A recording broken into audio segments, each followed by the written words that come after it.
ॐ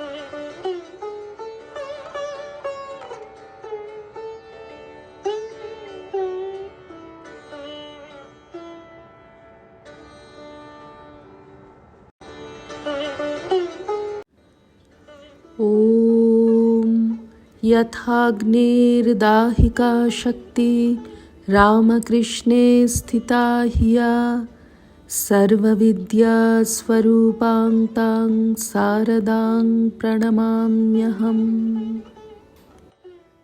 শ্রী শ্রী মায়ের কথা, সরজুবালা, ২রা আশ্বিন ১৩২৫। রাত প্রায় ৮:৩০। মায়ের তক্তপোষের পাশে নিচে মাদুর পাতা হয়েছে। মা শোবার উদ্যোগ করছেন। আমি যেতেই বললেন, এসো এসো, আমার কাছে এসে বসো। একে একটু মিষ্টি দিয়ে জল খেতে দাও তো সরলা, সারাদিন খেটে আবার এই ছুটে আসছে। আমি জল খেতে আপত্তি করলুম, কিন্তু তা কানেও তুললেন না। বললেন, দেহের প্রতি একটু নজর রাখতে হয় মা।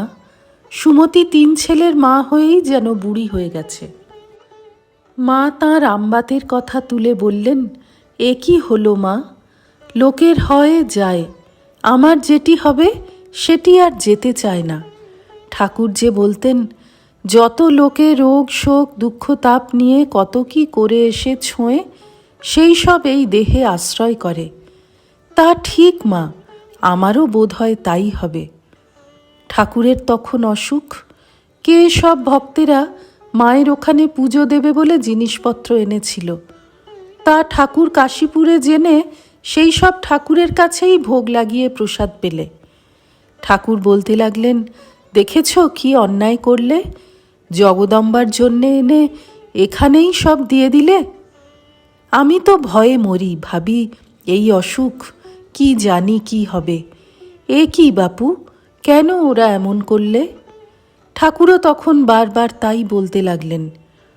কিন্তু পরে যখন রাত অনেক হয়েছে, তখন আমাকে বললেন, দেখো, এরপর ঘর ঘর আমার পুজো হবে।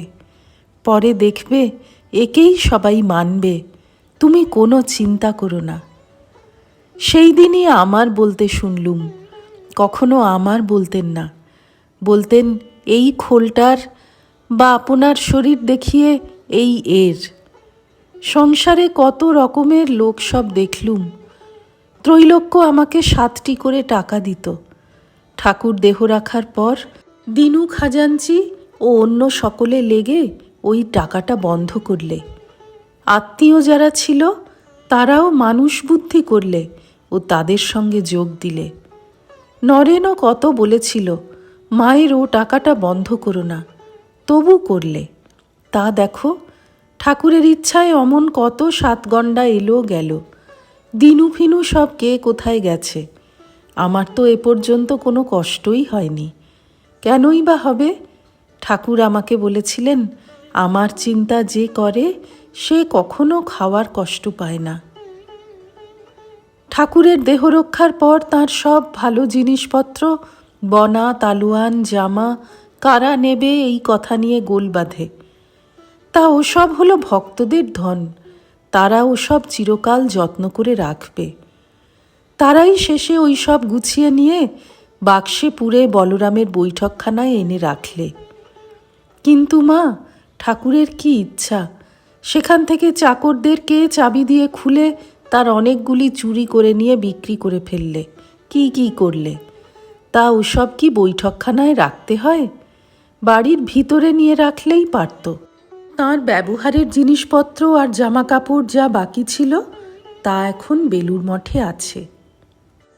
শ্রী রামকৃষ্ণার্পণমস্তু।